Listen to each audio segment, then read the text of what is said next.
السلام علیکم ورحمۃ اللہ وبرکاتہ۔ الحمد للہ عدد خلقہ ورضا نفسہ وزنة عرشہ ومداد کلماتہ، وافضل صلوات اللہ واتم تسلیماتہ علی سید انبیائہ ورسلہ وعلی آلہ وصحبہ وعلی من سار علی نہجہ۔ برادر محترم جناب حافظ نعیم الرحمن صاحب، میرے تمام بہت محترم بزرگوں، میرے بھائیوں، میری بہنوں، میرے تمام ذمہ داران، اور میں ابھی بیٹھا سامنے بیٹھے بہت سارے چہرے ایسے دکھائی دے رہے تھے کہ شرمندگی محسوس ہو رہی تھی کہ اوپر بیٹھا ہوں، نیچے بیٹھے ہیں۔ پھر دل نے تسلی دی نہیں، وہ ترازو کا جو پلہ وزنی ہوتا ہے وہ نیچے جھکا ہوا ہوتا ہے۔ اور میرے بزرگوں اور بھائیوں، یہ ہمارا پورا قافلہ تو ہے ہی اسی مقصد کے لیے۔ نہ جانے وہ ادھر پیچھے بھی میں آیا ہوں تو بھائی بیٹھے ہوئے ہیں، ادھر گاڑیوں میں بھی بچے اور بچیاں، نہ جانے اس مجلس میں سے کسے اللہ تعالیٰ نے کون سا مرتبہ دے دینا ہے دل کی کیفیت کی وجہ سے۔ میری اللہ سے دعا ہے کہ آپ سب جو یہاں تشریف لائے ہیں، تو یہاں سے جاتے ہوئے رب ذوالجلال اپنے ہاں مجلس میں اعلان کر رہا ہو کہ وہ اس اجتماع ارکان میں جس میں اپنی ذمہ داری کو، اپنے سپرد امانت کو ادا کرنے پہ غور و فکر ہو رہا تھا، اس میں شریک ہو کے آئے ہیں۔ کمزوریاں ہیں لیکن بس اب جنت کا فیصلہ کر دیا۔ اور ایسے منزلیں آتی ہیں، حضور صلی اللہ علیہ وسلم نے بہت سارے ایسے واقعات ہیں آپ کی سیرت طیبہ میں کہ ایک لمحے میں دل کی کیفیت نے ایک انسان کو وہ جہنم کے کنارے سے اٹھا کے جنت کا حقدار بنا دیا۔ میرے بزرگوں اور بھائیوں، یہ قافلہ یہاں اس شہر یا اس ملک تک محدود نہیں ہے۔ یہ اللہ کا احسان ہے کہ اس وقت پوری دنیا میں اسی دعوت اور اسی تحریک کو لے کے چلنے والے آپ کے بھائی اور بزرگ اور ہمارے بچے اور ہماری بہنیں اور بیٹیاں اپنی زندگیاں، اپنی جان مصر سے ایک ماں کا ایک چھوٹا سا ویڈیو کلپ ابھی موصول ہوا۔ ایمبولنس میں اپنے بچے کی میت لے کے جا رہی ہے جسے جنرل سی نے شہید کر دیا۔ آپ اس ماں کو دیکھیں۔ آپ میں سے جو عرب کلچر سے واقف احباب ہیں، آپ لوگوں نے شاید سنا ہوگا، دیکھا ہوگا کہ وہ شادی کے موقع پہ ان کی خواتین خاص طور پہ وہ ایک خاص طرح کی وہ سیٹیاں اور آواز نکالتی ہیں، زغردہ کہتے ہیں اسے۔ تو وہ ماں اپنے بچے کی لاش لے جاتے ہوئے وہ ایمبولنس میں اکیلی بیٹھی، وہ تزغرد، وہ سیٹیوں کی آواز نکال رہی ہے، الحمدللہ ابنی، الحمدللہ ابنی، سبحان اللہ، جعلتنی ام شہداء، جعلتنی ام شہید، سبحان اللہ ابنی، مبروک۔ وہ اپنے بچے کے ماتھے پہ وہ اپنے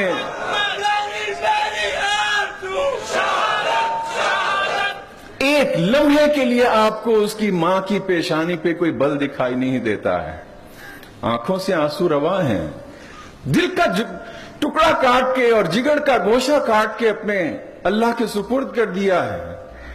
لیکن یہ یقین ہے کہ یہ اسی راہ کے لیے وقف تھا اور اسی راستے میں اس نے مجھے سرخرو کر دیا۔ ماں، تو نے مجھے شہید کی ماں بنا دیا، بیٹے مبارک ہو، بیٹے تیرا شکریہ، الحمدللہ، اللہ تیرا شکر، تو نے مجھے شہید کی ماں بنا دیا۔ یہ ایک دو مثالیں نہیں ہیں، یہ وہ حضور صلی اللہ علیہ وسلم اور ان کے زمانے کی بھی واقعات نہیں ہیں۔ لیکن چونکہ تمام لوگوں نے یہ فیصلہ کر لیا کہ وہ جو قافلہ آپ صلی اللہ علیہ وسلم کی قیادت میں رواں ہوا تھا، اب وہ امانت ہمارے ان گناہگار کندھوں پہ ہے۔ آپ اس وقت کی دنیا کا جائزہ لیں، یا پھر آپ اس محبت کا پیغام یاد کریں کیا حضور کی مجلس میں کس طرح لوگوں کے دل میں خود آپ صلی اللہ علیہ وسلم اور آپ کے صحابہ کی سب سے پہلی ترجیح، سب سے پہلی فکر مندی کی بات، سب سے بنیادی ایشو، سبجیکٹ کیا ہوتا تھا؟ ما دخلت الجنة إلا سمعت خشخشة فقلت من؟ قيل بلال۔ میں جنت میں داخل ہوا تو مجھے اپنے سے آگے قدموں کی چاپ سنائی دی۔ میں نے پوچھا کون ہے؟ مجھے بتایا گیا کہ بلال ہیں۔ بلال پاس بیٹھے ہیں۔ بلال دن رات کے رفیق ہیں۔ جب بھی ضرورت ہوتی ہے اجتماع ارکان کرنے کی، بلال سے کہا جاتا ہے کہ ارحنا بہا یا بلال، بلال ذرا اذان دے کے ہم سب کو راحت پہنچاؤ، لوگوں کو اس اجتماع میں بلاؤ۔ بلال اذان دیتے ہیں، حاضری 48% نہیں ہوتی، حاضری 48% نہیں ہونا چاہیے۔ یہ ٹھیک ہے، معذور ہیں، بیمار ہیں، رخصت پہ ہیں، اور ان کے بارے میں تو آپ صلی اللہ علیہ وسلم نے غزوہ تبوک کی طرف جاتے ہوئے کہہ دیا، مدینہ میں اس وقت کچھ لوگ ایسے ہیں کہ ہماری ہر وادی، ہمارے ہر قدم کا اجر وہ مدینہ میں بیٹھے حاصل کر رہے ہیں۔ منعہم العذر، عذر نے انہیں روک رکھا، وگرنہ ہمارے ساتھ ہوتے تو عذر یا رخصت ہے تو انہیں بھی ملے گا۔ لیکن جب بلال پکارتے ہیں تو پکار پہ ہر بوڑھا اور بچہ وہ اس پکار پہ لبیک کہتا ہے۔ بلال یہ کیا بات تھی کہ مجھ سے بھی آگے تمہارے قدموں کی چاپ سنائی دے رہی تھی؟ اچھا، یہاں پہ ایک سوچنے کی بات اور فیصلہ کرنے کی بات ہے۔ بلال تو ساتھ تھے، ہمیشہ ساتھ رہتے تھے، لیکن حضور ان سے پوچھ رہے ہیں کہ کون سی نیکی ہے جو کہنے لگے کہ ما ان احدثت الا وتوضأت وما توضأت الا وصليت، یا رسول اللہ صلی اللہ علیہ وسلم اور تو کچھ نہیں ہے، بس جب وضو کی حاجت ہوتی ہے تو فوراً وضو کر لیتا ہوں، اور وضو کرتا ہوں تو اس سے جتنی اللہ توفیق دے نماز پڑھ لیتا ہوں۔ اچھا، ہمیشہ باوضو رہنے کا یہ اجر ہے کہ نبی کو اپنے سے آگے قدموں کی چاپ سنائی دے رہی ہے؟ ہاں، حضور صلی اللہ علیہ وسلم نے اس مکالمے میں ہمیں یہی بتایا۔ کیا ارادہ ہے؟ انشاءاللہ ایک آہستہ سے آواز آئی ہے، انشاءاللہ۔ مشکل ہے، ہو سکتا ہے مشکل ہو، سردیوں میں سرد پانی، بار بار وضو، ہو سکتا ہے مشکل ہو، لیکن ناممکن ہے، ناممکن نہیں ہے، ناممکن نہیں ہے۔ اور پھر جب مقصد یہ ہو کہ وہ اللہ کے نبی علیہ السلام کے ساتھ رہنے والے صحابی کو یہ سب کچھ مل رہا ہے، اور آپ اس کی بشارت ہمیں پوری مجلس میں سنا رہے ہیں، اور ساری مجلس کے سامنے یہ مکالمہ ہوا بھی اس لیے تاکہ میری امت کو معلوم ہو جائے، تو وہ ہمیں پیغام دے رہے ہیں، ہمیں پیغام دے رہے ہیں۔ یہ جو ساری اسلامی تحریکات ہیں، ان میں سے بہت سارے بزرگوں اور نوجوانوں کو دیکھنے کا موقع ملا ہے۔ سچی بات یہ ہے کہ واقعی اپنا آپ ان کے سامنے بونا لگتا ہے۔ شاید کبھی ایسا ہوا ہو کہ میرے ساتھ ہیں اور باوضو نہیں ہیں، شاید کبھی ایسا ہوا ہو۔ تو آسان سا نسخہ ہے باوضو رہنا، لیکن ایک اور بہت اہم راز کی بات ہے اس میں کہ دن رات کا ساتھ تھا، لیکن یہ معاملہ چونکہ بس میرا اور میرے اللہ کا تھا، میں نے اپنے نبی کو بھی نہیں بتایا ہے۔ یہ کوئی ایسی نیکی کہ جس کا تعلق براہ راست وہ رب ذوالجلال کے ساتھ ہے۔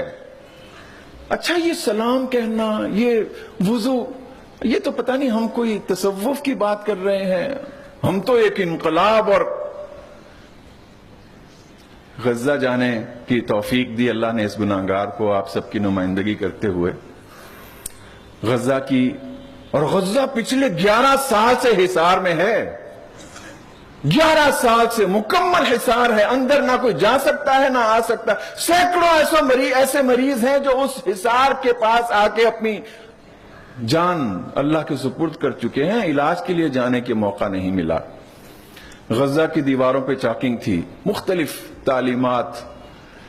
ایک اس میں خوبصورت مختصر سا جملہ یہ لکھا تھا کہ ان الطریق الی جنت اللہ یبدأ من بیتہ، اللہ کی جنت کی طرف جانے کا راستہ اللہ کے گھر سے شروع ہوتا ہے.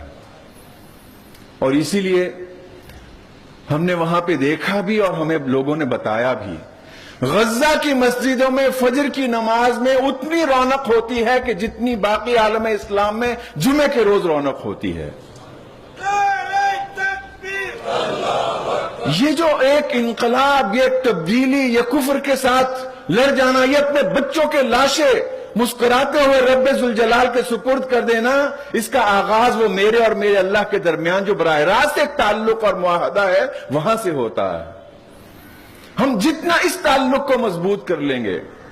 اچھا، وہ جو شکایت ہوئی عدالت فاروق میں، کیا ہوا تھا؟ سلام ہی کا تو جواب نہیں میں نے سنا تھا نا. لیکن یہ کتنی اہم بات ہے.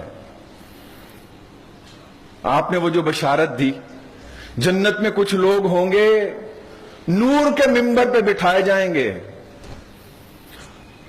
نور کا لباس پہننا ہوگا، چہرہ اور وجود بھی نور کا ہوگا. لیسوا بانبیاء ولا شہداء وتغبطهم الانبیاء والشہداء. وہ خود نبی یا شہید نہیں ہوں گے، لیکن نبی اور شہید ان کی قسمت پہ رشک کر رہے ہوں گے. کیوں؟ کون لوگ ہیں یا رسول اللہ صلی اللہ علیہ وسلم؟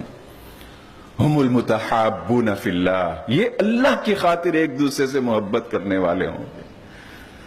ابھی یہ جو آخر میں ایک مسئلے کا ذکر کر رہے تھے ہمارے عزیز اور محترم بھائی جناب نعیم الرحمن صاحب،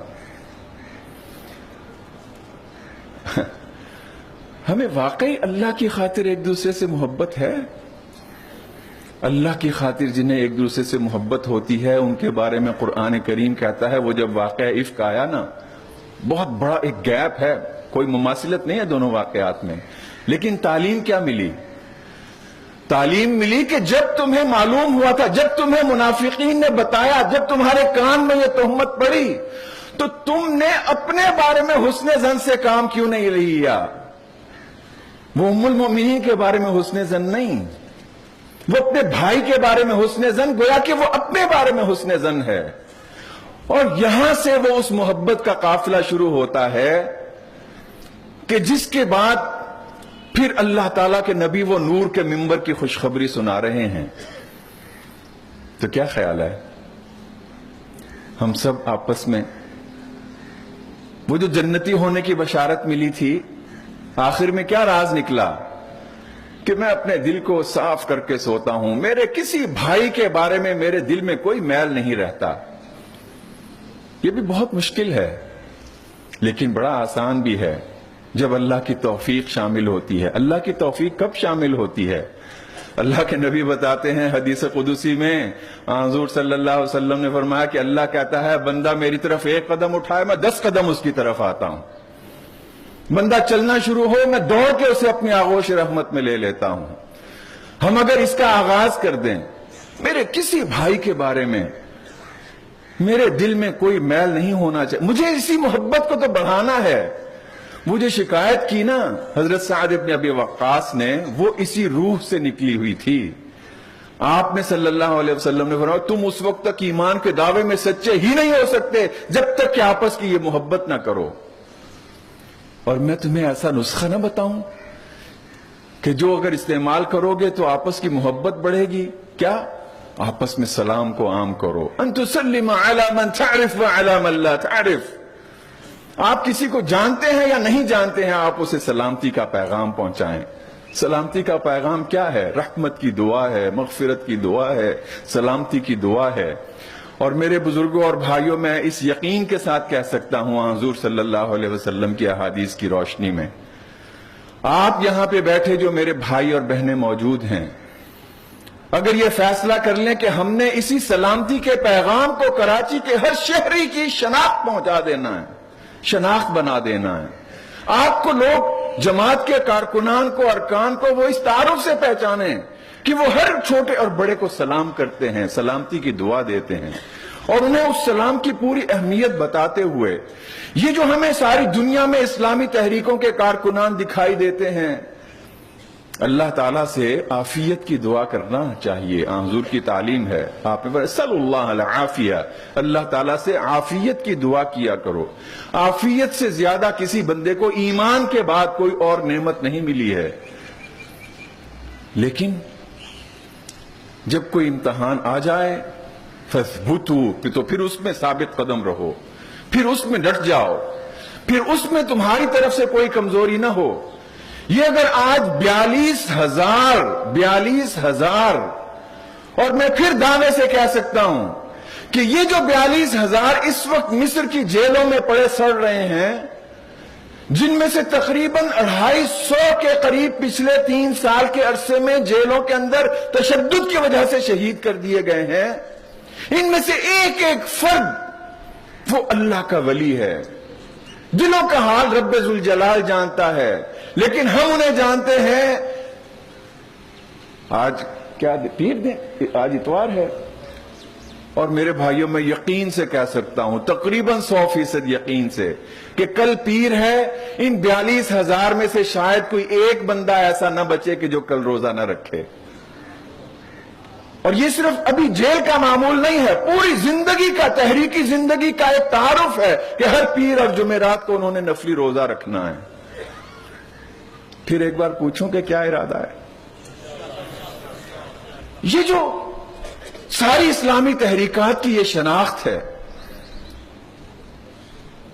یہ ان کی ہر کارکن کی بچپن سے ان کی تربیت کا لازمی حصہ ہے۔ کیوں؟ کہ میرے نبی کی سنت ہے، کہ میرے نبی صلی اللہ علیہ وسلم نے شاید کوئی پیر اور جمعرات چھوڑا ہو، کیونکہ انہوں نے خود ہمیں تعلیم دی ہے۔ ان اعمالی تعرض علی اللہ کل اثنین والخمیس، ہر پیر اور جمعرات کو میرے عمل اللہ کے سامنے پیش کیے جاتے ہیں، اور میں یہ پسند کرتا ہوں کہ میرے اعمال جب اللہ کے حضور پیش ہوں تو میں اس وقت روزے سے ہوں۔ اسی سنت کو اخوان کے اور اسلامی تحریکات کے ان کارکنان نے اس طرح اپنایا۔ میرے بزرگوں اور بھائیوں، یہ جو دلوں میں پایا جانے والا تقوی، یہ جب اللہ کے ہاں بندے کا مرتبہ بلند ہوتا ہے تو پھر آپ نے دیکھا کہ جیلوں میں جانے کے باوجود بھی ان کی قوت دن دگنی اور رات چوگنی۔ وہ اگر چند ہزار تھے 1949 میں جب امام حسن البنا کو شہید کیا گیا، اس وقت ان کے صرف ارکان اور امیدواران کی تعداد 20 لاکھ سے زیادہ ہے۔ صرف مصر کی بات کر رہا ہوں،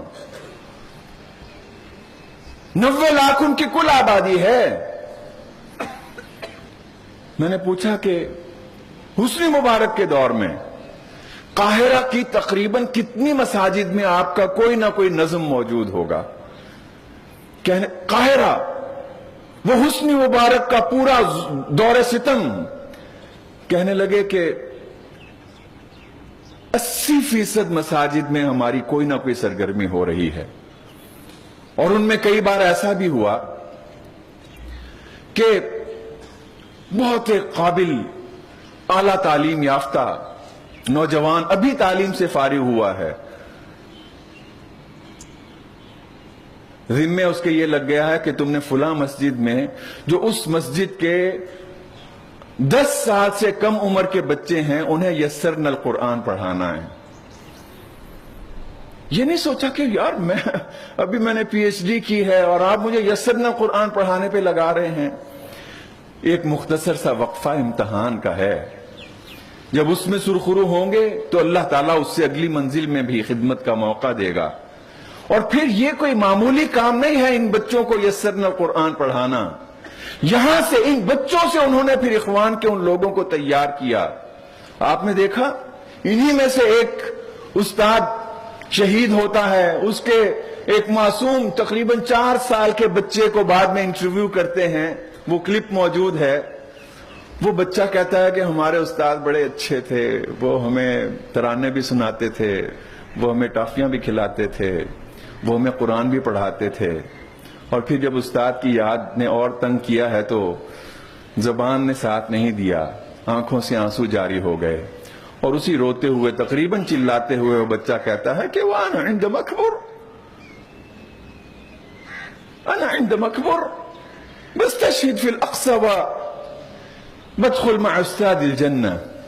میں بھی جب بڑا ہو جاؤں گا تو میں بھی مسجد اقصیٰ کو آزاد کروانے کے لیے جا کے جہاد کروں گا اور شہید ہو کر اپنے استاد کے ساتھ ملوں گا. یہ 4 سال کے بچے کا جذبہ ہے. یہ 4 سال کا بچہ کوئی تصنع نہیں ہے. یہ 4 سال کا بچہ کوئی خامخواہ کوئی دعویٰ نہیں ہے.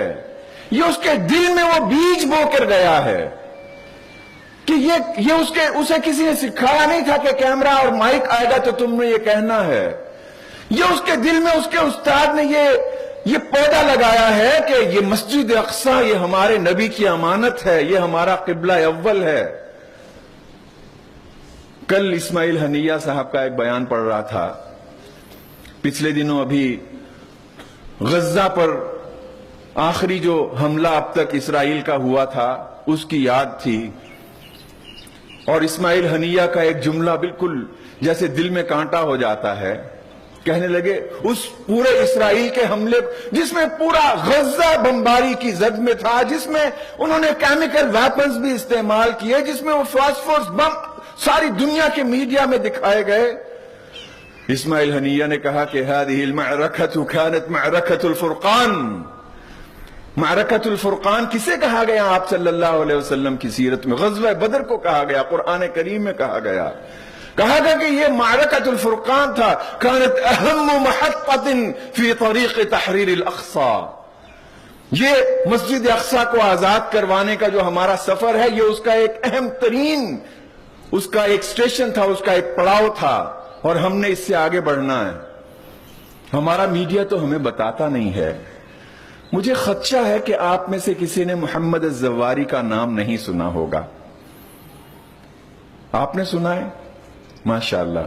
محمد الزواری ابھی چند ہفتے پہلے انہیں اسرائیل نے شہید کیا. کہاں؟ تیونس میں جا کے. تیونس میں کہاں؟ اس کے آبائی گاؤں میں جا کے. کیوں؟ تیونس ہی تھا, اسرائیل نے اسے کیوں شہید کیا؟ محمد الزواری ایک پائلٹ تھا, لیکن محمد الزواری وہ یہ جذبہ رکھتا تھا, وہ یہ ایمان رکھتا تھا کہ یہ مسجد اقصیٰ یہ ہمارا قبلہ اول ہے. اس قبلہ اول کو آزاد کروانا وہ ہر مسلمان کا فرض ہے, اور فلسطین میں اور غزہ میں جو لوگ ہیں وہ پوری امت کی نمائندگی کرتے ہوئے اس جہاد میں مصروف ہیں. میرے پاس یہ صلاحیت ہے, میں ان کی مدد کر سکتا ہوں. محمد الزواری کسی طرح وہاں پہنچے, اور محمد الزواری پھر وہ شخص تھا کہ جس نے اسی محصور غزہ میں آپ کے وہاں ہمارے مسلمان بھائیوں اور حماس کے ساتھیوں کو اور مجاہدین کو زیر زمین رہ کے, کہ جہاں پہ بعض اوقات پانی کا ایک گھونٹ اندر لے جانا ممکن نہیں ہوتا ہے, زیر زمین رہ کے انہوں نے جدید ترین ڈرون طیارے تیار کر کے حماس کو دے دیے. یہ جو معرکۃ الفرقان کہا نا اسماعیل حنیہ نے, وہ اسی لیے کہا کہ دشمن اس پر ششدر تھا کہ ہم نے تو اتنے سال سے ان کو گھیر رکھا ہے, اس کے باوجود ان کے میزائلز اب تل ابیب کے دل تک پہنچ رہے ہیں, ان کے اپنے تیار کردہ ڈرون. جہاد حضور صلی اللہ علیہ وسلم کے الفاظ میں ذروۃ سنام الاسلام, اسلام کی اعلیٰ ترین چوٹی ہے. جہاد کے بغیر اور اس پر ایمان رکھے بغیر کسی مسلمان کا ایمان مکمل نہیں ہوتا. اور جہاد تو ایک ایسی نعمت ہے کہ صرف اس کی نیت کرنے سے ہی سچی نیت ہو کہ معاملہ رب ذوالجلال سے ہے، وہ دلوں کا راز جانتا ہے. سچی نیت ہو تو بستر پہ بھی کوئی بندہ دنیا سے رخصت ہو جائے تو شہادت کا مرتبہ پا لیتا. وہ خالد ابن ولید نے کیا کہا؟ اگر ان کے اپنے الفاظ نہ ہوتے تو میری زبان انہیں دہرانے کی اجازت نہ دیتی. کہنے لگے کہ میرے جسم پہ کوئی 1 انچ ایسا نہیں ہے کہ جس پہ تلوار کا کوئی گھاؤ نہ ہو، یا کسی تیر کا کوئی نشان نہ ہو، یا کوئی اور نیزے کا کوئی زخم نہ ہو، لیکن مجھے شہادت نہیں ملی. اور دیکھو میں یہاں پہ اونٹ کی طرح اپنے بستر پہ بلبلاتا ہوا میں دنیا سے جا رہا ہوں. صحابہ کرام نے کہا کہ آپ کو اللہ تعالیٰ نے کہ نبی نے خود سیف اللہ المسلول کا خطاب دیا ہے، دشمن پر تری ہوئی اللہ کی تلوار، اور آپ میں اتنا جہاد اور آپ میں اتنی قربانی، آپ یقین رکھیں کہ یہاں پہ اپنے بستر پہ بھی آپ اسی شہادت کی منزل کو پا رہے ہیں. اور پھر شہادت اور جہاد کے بارے میں وہ تمام قرآنی صورتیں اور آیات اور وہ تمام معرکے اور حضور صلی اللہ علیہ وسلم کے غزوات، اور آج کی دنیا میں ہونے والا بھی یہ جہاد جس کی ہم ایک جھلک یہاں پہ فلسطین میں دیکھ رہے ہیں، یا پھر کشمیر اور افغانستان کے میدان جس کے گواہ ہیں. لیکن میرے بزرگوں اور بھائیوں، آج کی دنیا میں اسلامی تحریک کے کارکنان کو اس بارے میں بھی یہ حقیقت ضرور ذہن میں رکھنا چاہیے کہ جہاں پہ جس نوعیت کے جہاد کا میدان ہے اسی نوعیت کے جہاد کی اجازت ہے. یہ تمام علماء امت کا اجماع ہے کہ کسی پرامن معاشرے میں، کسی مسلمان ملک میں اپنے ہی کسی بھائی کو کسی بھی بنیاد پر قتل کرنا اس کی کسی طور پہ اجازت نہیں دی جا سکتی. یہ جہاد نہیں ہے، فساد ہے، تباہی ہے، خون ریزی ہے، جہنم ہے. یہ قتل عمد ہے کہ جن کی طرف اللہ نے کہا کہ انہیں اللہ تعالیٰ ان کی طرف نگاہ اٹھا کر نہیں دیکھے گا، اللہ کی لعنت ان پر ہوگی، ہمیشہ جہنم میں رہیں گے. ایک کے بعد دوسرا عذاب جن کے بارے میں سنایا گیا. میں یہ وضاحت اور اس نقطے کو اس لیے یہاں پہ واضح کرنا چاہتا ہوں کہ آج کی دنیا میں جتنی گلوبل پلاننگ ہے، جتنی اسٹریٹجیز تیار کی جا رہی ہیں، ان میں ایک خطرناک ہتھیار ان کی طرف سے یہ ہے کہ خود اپنے پیدا کردہ، خود اپنے ڈیزائن کے مطابق کچھ ایسے گروہوں کو معاشرے میں، مسلمان معاشروں میں ابھارا جائے کہ ان سیاہ کرتوتوں کے نام پر پھر پورے اسلام کو بدنام کیا جائے. میں اس کی مثال کے طور پہ صرف یہ عرض کرنا چاہتا ہوں، شام میں آپ دیکھیے پچھلے 5 سال میں 5 لاکھ سے زیادہ بے گناہ لوگ شہید ہو گئے. بشار الاسد جیسے درندے نے انہیں شہید کیا، اور پھر روس اور بہت ساری دیگر طاقتیں ان کے ساتھ مل گئیں. شام میں اخوان المسلمون کی تاریخ آپ میں سے اکثر بزرگوں کو بلکہ نوجوانوں کو بھی معلوم ہوگی. 1963 سے حافظ الاسد، بشار کا باپ، وہ وہاں پہ اخوان پر ظلم ڈھا رہا تھا. بالخصوص جو 1982 میں وہاں پہ قتل عام ہوا، حمص اور حما اور حلب، ان 3 شہروں میں، وہ اسی طرح جاری ہے.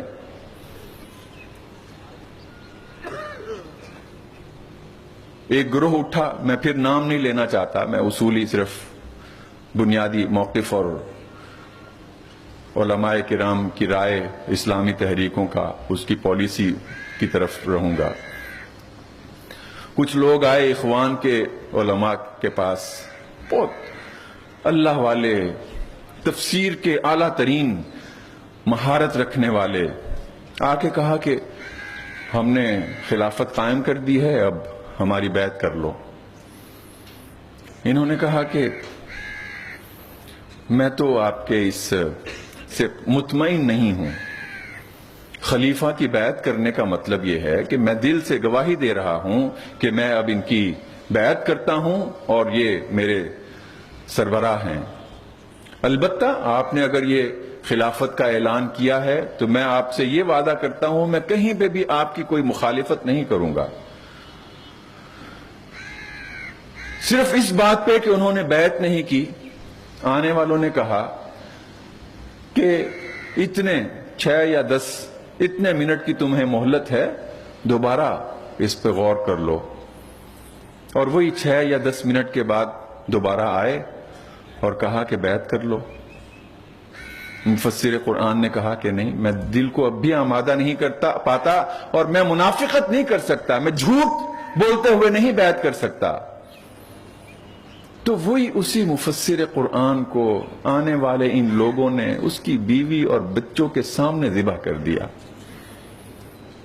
کیوں؟ کہا جی کہ بس اس نے بیعت نہیں کی ہے تو یہ مرتد ہو گیا ہے. ابھی جو اس وقت کی صورتحال ہے، آپ نے دیکھا کہ شام میں درجنوں گروہ، بلکہ وہ ایک جرمن رپورٹ کے مطابق تو صرف جو بشار الاسد کو سپورٹ کرنے کے لیے مسلح گروہ بنائے گئے ہیں وہ ان کی تعداد 68 ہے. 68 اور پھر اور درجنوں دیگر اور گروہ ہیں. اسی پورے تناظر میں وہ ترکی کے خلاف بھی ایک نئی بفر سٹیٹ بنانا چاہتے ہیں. الباب ایک علاقہ ہے، خاص طور پہ وہاں پہ ترک فوجیں وہ درع الفرات کے نام سے، فرات کی ڈھال، اس کے نام سے ایک آپریشن کر رہے ہیں اس ایریے میں بھی اور عراق کے کچھ علاقوں میں بھی، تاکہ وہ باغی کردوں کے ذریعے سے وہاں پہ کوئی ایسا فتنہ مستقبل میں ترکی کے لیے نہ بنایا جائے کہ جو ترکی کی موجودہ مشکلات ہیں ان میں مزید اضافہ کرنے کا سبب، اس میں اضافے کا سبب ہو. تو صدر اردوغان نے ابھی پچھلے دنوں باقاعدہ اپنی پریس کانفرنس میں کہا، کہنے لگے کہ ابھی کچھ عرصہ پہلے تک ہم پر یہ الزام تھا کہ ہم داعش اور دیگر لوگوں کو سپورٹ کر رہے ہیں اور انہیں اسلحہ دے رہے ہیں. اب ہم نے ان علاقوں میں یہ باقاعدہ اپنی ایک کارروائی شروع کی ہے. وہ ساری دنیا میں جو اس کے خلاف جنگ کا نام اور دعویٰ کرنے والے ہیں کہیں دکھائی نہیں دیتے ہیں، بلکہ ساتھ یہ کہا ہمارے پاس باقاعدہ ویڈیوز، ہمارے پاس باقاعدہ جو اس کے جو ثبوت ہیں، وہ دلائل ہیں، ڈاکومنٹس ہیں، جس کے ذریعے سے ہم ساری دنیا کو یہ ثابت کر سکتے ہیں کہ انہیں براہ راست امریکی معاونت حاصل ہے. انہیں براہ راست امریکی معاونت کیوں حاصل ہوگی؟ ان کی محبت کی خاطر، اس لیے کہ وہ وہاں پہ واقعی کوئی اچھا ایک اسلامی خلافت کا سمبل قائم کر دیں؟ نہیں، کیونکہ ان کے ذریعے سے اور اس طرح کے اور بہت سارے گروہوں کے ذریعے سے وہ اسلام کے چہرے کو مسخ کرنا مقصود ہے. یہاں پہ ابھی افغانستان میں طالبان وہ امریکی فوجوں کے خلاف جہاد کر رہے تھے، بہت انہوں نے کامیاب معرکے لڑے. بالآخر اب آپ نے دنیا نے دیکھا کہ امریکہ کو وہاں سے نکلنے کے لیے مختلف بہانے تلاش کرنا پڑے. کچھ عرصہ پہلے سے خود افغانستان کے کئی صوبوں میں جو ضلع ہیں بنیادی طور پہ، ان میں کہا گیا جی کہ فلاں دھڑا اور فلاں گروہ پیدا ہو گیا ہے. وہ کن سے لڑ رہا ہے؟ امریکہ سے نہیں لڑ رہا، وہ ان طالبان کے ساتھ لڑ رہا ہے کہ جو امریکہ سے لڑ رہے تھے. تو میں عرض یہ کر رہا ہوں، پتہ نہیں اشارات میں بات واضح ہو سکی ہے یا نہیں، لیکن جہاد ہمارا ایمان ہے. لیکن جہاد کو نعوذ باللہ اگر کوئی گروہ یا کسی عالمی سازش کے تحت ایسے افراد اور دھڑوں کے ذریعے سے اسے بدنام کیا جانا ہے تو اس سے بھی ہمیں خبردار رہنا چاہیے. اور بالخصوص اپنے نوجوانوں اور اپنے بچوں کو. 70 سال ہو گئے، انتخابات سے کیا ملا؟ ہر الیکشن میں یہی سوال ہوتا ہے، اچھا آئندہ آپ کیا کر لیں گے؟ آپ 70 سال اور بھی لگے رہے ہیں، آپ کو کچھ نہیں حاصل ہونا. یہ اور اس طرح کی بہت ساری وہ تھیوریز پیش کر کے وہ آپ کے اور ہمارے بچوں کو ورغلانے اور گمراہ کرنے کی کوشش کرتے ہیں. یہ گناہگار خود ایسے اپنے بھائیوں کے ساتھ انہیں یعنی ان کے ساتھ شامل ہونا پڑا، ڈیل کرنا پڑا. یورپ میں موجود ہمارے کچھ بھائیوں نے رابطہ کیا کہ جی یہ ہمارے فلاں بزرگ ہیں، بڑے عرصے سے ہمارے سرکل میں شامل ہیں، ان کا بچہ اچانک شام چلا گیا ہے اور اتنے مہینے کے بعد اب اس نے کسی طرح وہاں سے اپنے والدین سے رابطہ کیا ہے اور ان کا بچہ یہ کہہ رہا ہے کہ میں جو تصور لے کے یہاں پہ آیا تھا، مجھے جو بتایا گیا تھا، میں نے یہاں پہ آ کے دیکھا ہے تو بالکل اس سے صورتحال مختلف ہے، میں واپس آنا چاہتا ہوں. اسی ضمن میں انہوں نے ہم سے رابطہ کیا کہ اس کی واپسی کے لیے کہیں سے کوئی سفارش، کوئی راستہ، کوئی چینل. یہ اللہ کا شکر ہے کہ اس سے جب مزید تفصیلات پوچھی گئیں، وہاں پہ شام میں اخوان کے لوگوں سے رابطہ کیا گیا تو وہ ترکی کے قریبی ایک علاقے میں تھے اور وہاں پہ اخوان کے لوگ بھی اس پورے علاقے میں موجود تھے. وہ ان کے ذریعے سے کسی طرح وہ واپس اپنے والدین کے پاس پہنچ گیا. لیکن یہ ایک دو نہیں، ایسی سینکڑوں مثالیں ہیں کہ سوشل میڈیا اور دیگر ذرائع کے ذریعے سے نوجوانوں کو بالخصوص وہ جو یکسوئی کو ختم کرنا، وہ اسلامی تحریک کے ایک ایک کارکن کو، ایک ایک نوجوان اور بچے اور بوڑھے اور ہماری بہن کو اس بارے میں یکسو رہنا کہ یہی وہ راستہ ہے کہ جس سے اللہ تعالیٰ نے ہمیں کامیابی عطا کرنا ہے، کیونکہ یہ ایک اجتماعیت اور شورائیت پر مبنی ایک راستہ ہے. یہی وہ نبی علیہ السلام کی تعلیم ہے کہ جب دل کے دروازے کھلے ہوں تو دل پہ دستک دے کے دروازہ کھولنا چاہیے، دل پہ دستک دے کے اپنے پیغام کو وہاں پہ پہنچانا چاہیے. اور میرے بزرگوں اور بھائیوں، ویسے میں دل کی بات آج آپ سے شیئر کر رہا ہوں. کراچی سے باہر بیٹھ کے آپ احباب کو میں اپنی ذاتی کم از کم میں اپنے بالکل یعنی کہ آپ کا جو میرے دل میں مقام ہے، میں جس نگاہ سے آپ کو دیکھتا ہوں، کراچی میں جماعت اسلامی کے کارکنان اور آپ سب بھائیوں اور بزرگوں کو واقعی میں جب دیکھتا ہوں تو مجھے آسمان کی تاروں کی طرح بلندی پہ چمکتے دکھائی دیتے ہیں. آپ نے ایک ایسے دور کا سامنا کیا ہے، آپ نے ایک ایسے جبر اور ایسے ظلم کا سامنا کیا ہے. کتنے شہداء آپ نے اپنے ہاتھوں سے پیش کیے ہیں. صرف سینے پہ اللہ اکبر کا بیج اور انسگنیا لگانے سے آپ کے نوجوانوں نے اپنی جان پیش کر دی ہے، اللہ اکبر کو دل سے نہیں اتارا ہے.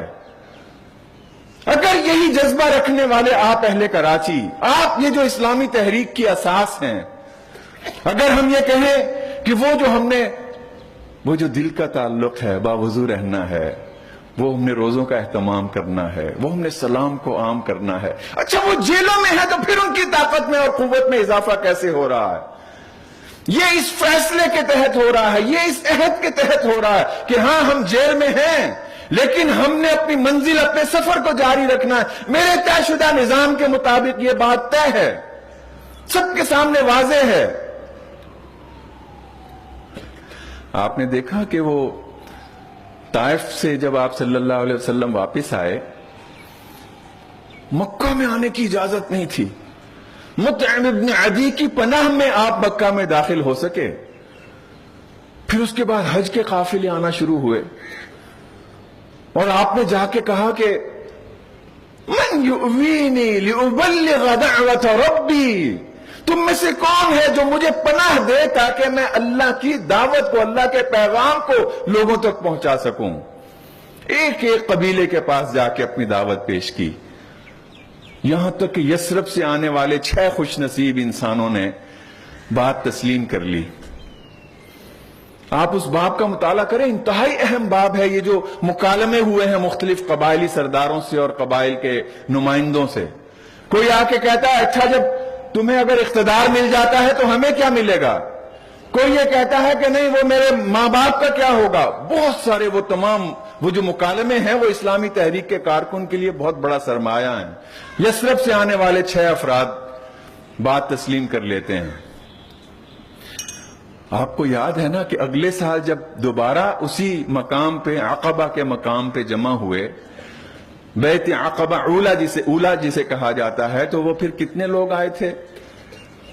وہ 12 لوگ آئے تھے. 6 تھے. اگلے سال بیعت عقبہ کے موقع پر 12 افراد انہوں نے بیعت کی. اچھا اس سے اگلے سال جب پھر وہاں سے آئے تو پھر کتنے تھے؟ پھر وہ 75 تھے. 72 مرد اور 3 خواتین. 75 تھے. پھر اس کے بعد کیا ہوا؟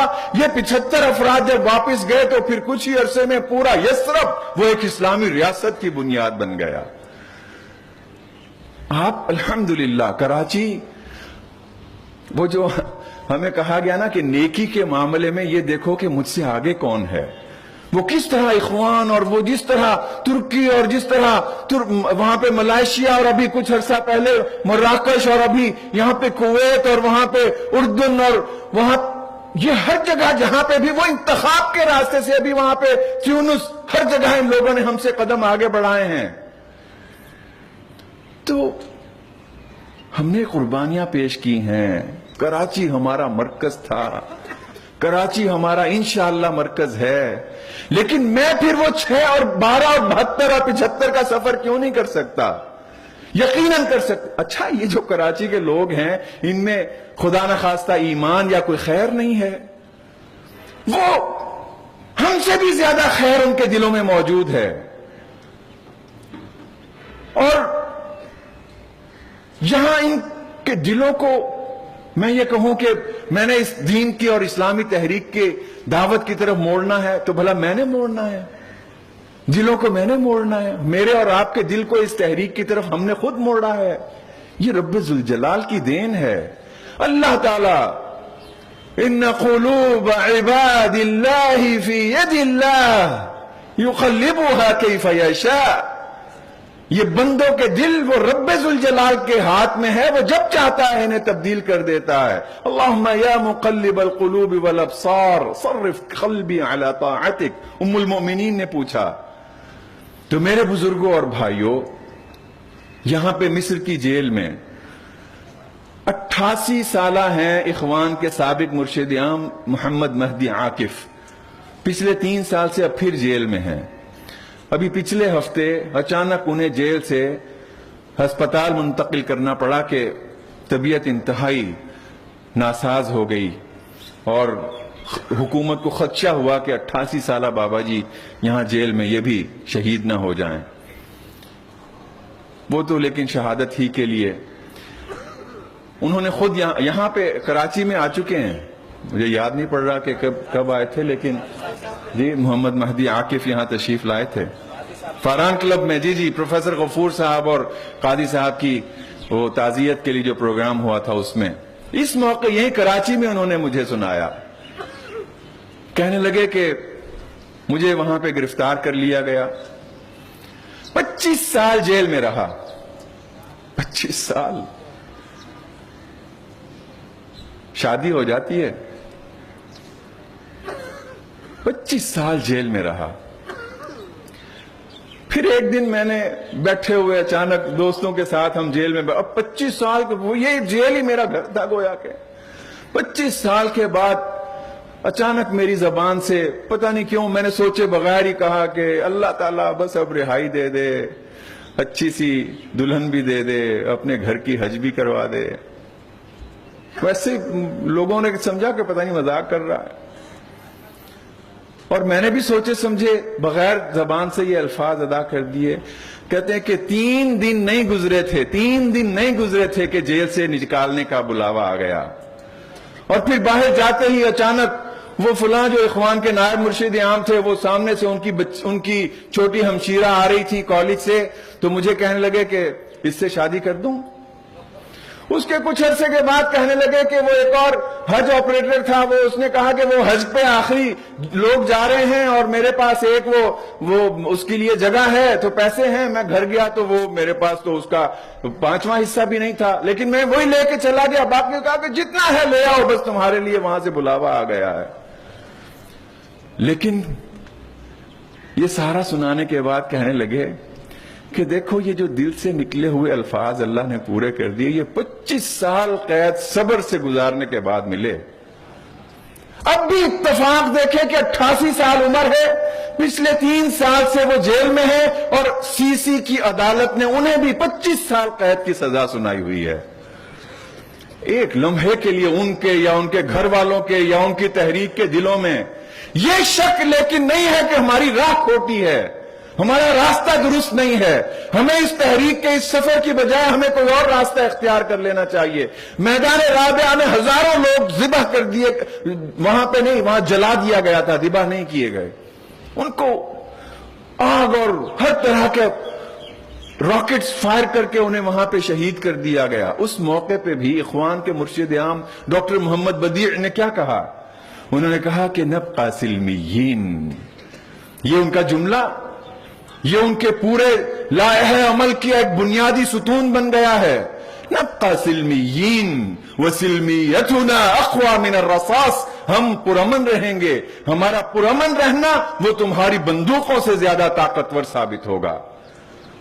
ہم نے اس جیلوں کے اندر بھی اپنا نظام تربیت قائم کر دیا ہے، ہم نے اس جیلوں کے اندر اور باہر بھی۔ اب دیکھیں 25 جنوری 2011 کو وہاں پہ یہ تحریک شروع ہوئی تھی، 2012 میں پھر حسنی مبارک کا بت گرا، اب پھر 25 جنوری آ رہی ہے، اور اس دوران میں تقریباً 5,000 یہاں پہ آپ نے کتنے بتایا؟ 1400، تقریباً 1400، یعنی کہ یہ یہاں پہ آپ سب جو جمع ہیں اس سے تقریباً 4 گنا 5 گنا زیادہ لوگ ان پچھلے چند سالوں میں مصر کے اندر، صرف مصر کے اندر شہید کیے جا چکے ہیں۔ ان میں سے بہت سارے لوگ صرف اس موقع پہ شہید کیے گئے کہ وہ اجتماع ارکان ہے وہاں پہ بلایا گیا ہے، اور ویسے ان کے جو نظام ہے اس کا ایک راز آپ سے بھی پہلے بھی شاید شیئر کیا ہوا ہے۔ ان کے ایک ساتھی نے بتایا کہ ہم جب گھر سے نکلتے ہیں نا اجتماع میں شرکت کے لیے، آپ نے تو ماشاءاللہ اتنا بڑا امت رسول مارچ کیا، اللہ تعالیٰ قبول فرمائے، بہت ایک سنگ میل ہے آپ کے اس پورے سفر میں، لیکن کہیں پہ دل میں یہ کیفیت نہیں تھی جو وہاں پہ ایک 4 افراد کے اجتماع میں شرکت کے لیے جاتے ہوئے گھر سے کہنے لگے کہ ہمارے جو ضابطہ عمل ہے اس میں باقاعدہ ہم میں سے ہر کارکن کو یہ تعلیم دی جاتی ہے کہ یہ جب اجتماع کارکنان میں یا اجتماع ارکان میں جا رہے ہو، دہلیز سے پاؤں باہر رکھنے سے پہلے اپنی آخری وصیت گھر چھوڑ کے جاؤ، غالب گمان ہے کہ واپس نہیں آؤ گے۔ جب اس کے باوجود بھی آپ نے دیکھا کہ 25 جنوری ابھی جو آنے والی ہے، پورے مصر میں اس وقت مظاہرے ہو رہے ہیں، ان کے دور دراز گاؤں اور علاقوں میں بھی خواتین بھی وہ اپنے شہداء کی تصویریں لے کے، وہ اپنے اسیروں کی۔ ابھی پرسوں عدالت میں ایک عجیب منظر تھا، عدالت میں لوگ لائے گئے، عدالت کے پنجرے میں، بالکل باقاعدہ پنجرہ، اس میں جیسے قید کر کے لائے گئے تھے۔ ایک خاتون نے وہ یوں اپنے نومولود بچے کو اٹھایا، یہ اپنے باپ کے جیل میں جانے کے چند ہفتے کے بعد پیدا ہوا تھا، وہ پنجرے میں بچے کے باپ کو دکھا رہی ہے کہ یہ پہلی ملاقات ہو رہی ہے، یہ بچے کو دیکھ لو۔ اور آپ اس خاتون کے چہرے پہ دیکھیں وہ مسکراہٹ، وہ اطمینان کہ میں اس کی تربیت کر رہی ہوں۔ ایک دوسری طرف دوسری خاتون نے بچہ اٹھایا ہوا ہے ایک ہاتھ سے اور دوسرے ہاتھ سے اپنے یوں دانت دکھا رہی ہے، یہ تمہارے بیٹے کے 2 دانت نکل آئے ہیں۔ اب یہ ان کا مکالمہ ہے اپنے ان اسیروں سے، کوئی اور ملاقات کا موقع وہاں پہ نہیں ہے، لیکن اس کے باوجود بھی میدان میں وہ اسی قوت کے ساتھ ڈٹے ہوئے ہیں۔ میرے بزرگوں اور بھائیوں، یہ تو ہو سکتا ہے کہ اس گناہگار کے دل میں کوئی شک ہو کہ پتہ نہیں مصر میں ان لوگوں کے ابتلا کا دور کب ختم ہوگا، لیکن ان کا ایک ایک فرد اس یقین سے سرشار ہے۔ ان کے اخوان کے مرشد عام جیل میں عدالت میں لائے گئے، کہتے جتنا تمہیں یہ یقین ہے کہ اس وقت باہر سورج نکلا ہوا ہے، اس سے زیادہ مجھے یقین ہے کہ اللہ تعالیٰ نے ہمیں فتح اور نصرت عطا کرنا ہے۔ اور یہ جو مصر میں جنرل سیسی کے اس گزشتہ دور میں جو ظلم ڈھائے گئے، جس طرح صحافیوں کو، جس طرح خود جنرل سیسی کی مدد کرنے والوں کو اس دور میں قتل کیا گیا، وہاں کا ایک ایک شہری کہہ رہا ہے، وہاں کا ایک ایک بچہ اب پکار رہا ہے، اگر کوئی نجات کی راہ ہے تو وہ الاخوان المسلمون ہیں اور وہ صدر محمد مرسی ہیں۔ میرے بزرگوں اور بھائیوں، یہ شام میں جو قتل عام ہے، یہ عراق جو تباہ حال ہے، یہ ادھر یمن میں جس طرح خونریزی ہے، یہ ادھر لیبیا میں جس طرح تقسیم در تقسیم کا عمل جاری ہے، یہ ایک کے بعد دوسرا فتنہ اٹھانے کی کوشش ہے۔ یہ آج بدقسمتی ایسی ہے کہ ہم مسلمان بعد میں ہیں، شیعہ یا سنی پہلے ہیں، ہم ایک امت بعد میں ہیں، ہم عربی عجم بعد ہم پہلے ہیں۔ اسی دور کے باوجود بھی یہ اسلامی تحریک کے کارکنان ہیں۔ آپ نے دیکھا 1916 میں تقسیم کی گئی تھی پورے اس مشرق وسطی کی، اور اسی تاریخ کو آج 100 سال کے بعد دہراتے ہوئے اب نئے سرے سے تقسیم کرنا مقصود ہے. یہ اس پورے تقسیم کے نقشے میں خود یہ ملک پاکستان بھی شریک ہے کہ جو ان کے نقشے کے مطابق بلوچستان کو الگ کر کے ایک آزاد ملک بنایا جانا ہے خدا نخواستہ. لیکن وہ اسی جو 100 سال پہلے جو تقسیم اور ادبار اور پھر عثمانی خلافت کا خاتمہ اور جنگ عظیم اور یہ سب، وہ جو پہلے ہم بات کر رہے تھے نا کہ جب بندے اور رب کے درمیان ایک براہ راست تعلق ہوتا ہے، کون تھے؟ 2 کمزور انسان ہی تو تھے، 2 نوجوان ہی تو تھے، ایک کا نام ابو العلا اور دوسرے کا حسن البنا. ان دونوں نے کیا کیا؟ شجرہ طیبہ کا بیج بویا. اخوان کی بنیاد رکھی گئی. 6 ان کے تاسیسی ارکان تھے. کون تھے؟ ایک تانگا بان تھا، ایک موچی تھا، ایک وہاں پہ چوکیدار تھا، ایک درزی تھا. یہی جو 5-6 افراد تھے. اور یہاں پہ پورے بر صغیر ہندوستان، پاکستان، بنگلہ دیش، کچھ لوگ سری لنکا سے، پورے بر صغیر سے 75 افراد ملے. لیکن آج آپ دیکھیں میرے بزرگوں اور بھائیوں، آپ اللہ کا شکر ادا کرتے ہوئے، آپ اس پہ فخر کرتے ہوئے یہ دعوے سے کہہ سکتے ہیں اس پوری روئے زمین کا کوئی خطہ ایسا نہیں ہے کہ جہاں پہ ان 2 اللہ والوں کی فکر سے آشنا اور ان کے اس پیغام کو آگے لے کے چلنے والا قافلہ موجود نہ ہو. ہر ملک میں الحمدللہ اسلامی تحریک وہ اسی ارادے اور اسی جذبے سے کہ ہم نے، حضور نے فرمایا میری اور تمہاری مثال ایسے ہے جیسے کسی شخص نے صحرا میں آگ کا الاؤ روشن کیا ہو اور تاریک رات میں ہر طرف سے پتنگے آ کے اس آگ میں اپنے آپ کو بھسم کرنا اور جلانا شروع کر دیں، اور وہ آگ جلانے والا وہ ہاتھ پاؤں مار رہا ہے انہیں بچانے کے لیے، وہ اس کے باوجود بھی اپنے آپ کو جہنم میں بھسم کرنے پر مصر ہیں. میری اور تمہاری مثال بھی ایسے ہے. میں تمہیں تمہاری کمر سے پکڑ کے اس آگ سے پیچھے کھینچتا ہوں، تم آگ میں اپنے آپ کو جھونکنا چاہتے ہو. یہاں حضور صلی اللہ علیہ وسلم نے مثال دے کے ہمیں کیا بتایا کہ اللہ کی طرف پکارنے والے شخص کی مثال اور اس کے دل کی کیفیت یہ ہونا چاہیے کہ اس نے اپنے آپ کو بھی اس آگ سے بچانا ہے، اور جو لوگ اس آگ میں اپنے آپ کو جھونک رہے ہیں انہیں بھی اس آگ سے نجات دلانا ہے. میرے بزرگوں اور بھائیوں، بعض اوقات صرف انتخاب کی جیت وہ اصل جیت نہیں ہوتی. اس وقت اگر آپ اس کی اہمیت کم نہیں ہے، اس کی اہمیت کو کم نہ سمجھیں، اپنی ذمہ داری کو کم نہ سمجھیں. آئندہ انتخابات میں انشاءاللہ اللہ تعالیٰ کی توفیق سے مجھے تو پتہ نہیں کیوں یہ خواب آ جاتا ہے کہ کراچی سے پوری امت مسلموں کو خوشخبری ملنے والی ہے، اور انشاءاللہ آپ کے ذریعے سے اللہ تعالیٰ نے یہ خوشخبری عطا کرنا ہے اگر ہم نے اپنے حصے کا کام کر دیا. لیکن میں اس کے باوجود بھی کہہ رہا ہوں، اس وقت تیونس کی پارلیمنٹ میں وہاں کی جو تحریک نہضت ہے، ان کی سیٹیں حکمران پارٹی کی سیٹوں سے زیادہ ہیں. تحریک نہضت اگر آج چاہے کہ اس نے وہاں پہ حکومت قائم کرنا ہے، چند چھوٹے دھڑوں کو ملا کے وہ آج اپنی حکومت بنا سکتی ہے. لیکن انہوں نے کہا کہ حکومت نہیں بنانا ہے.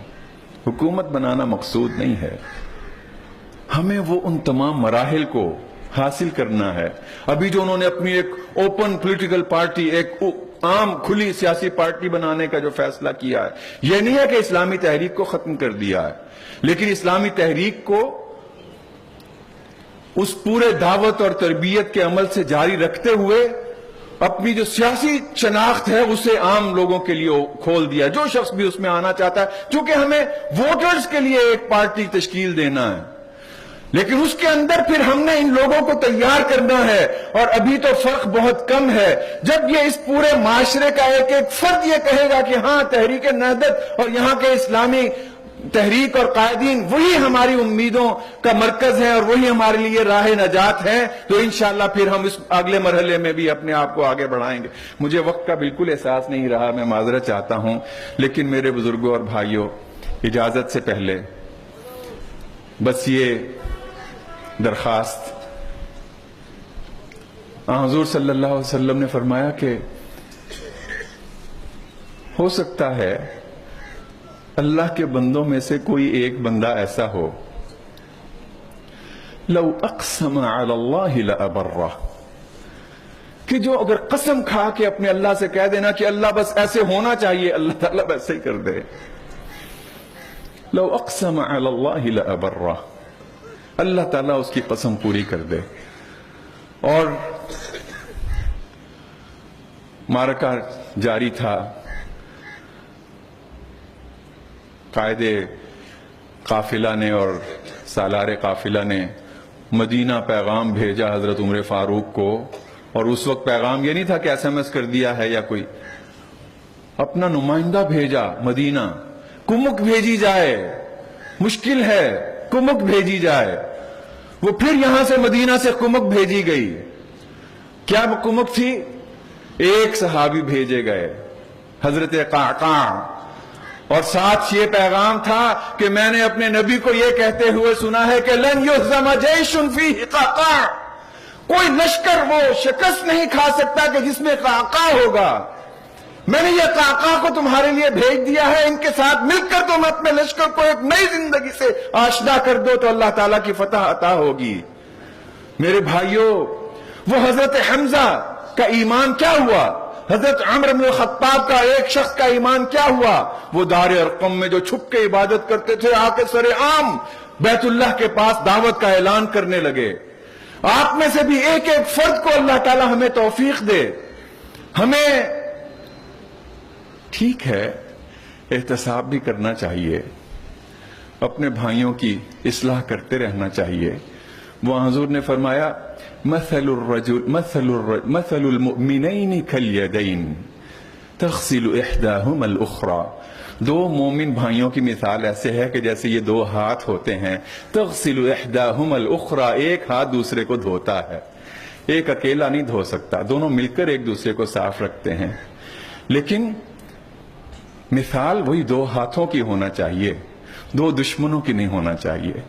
ہم اس محبت کے ساتھ، اسی جذبے کے ساتھ اپنے ان سارے بھائیوں کے لیے دعا کرتے ہوئے، وہ آپ نے سنا کہ حضور نے فرمایا کہ جب تم اپنے بھائی کے لیے دعا کرتے ہو تو کیا ہوتا ہے؟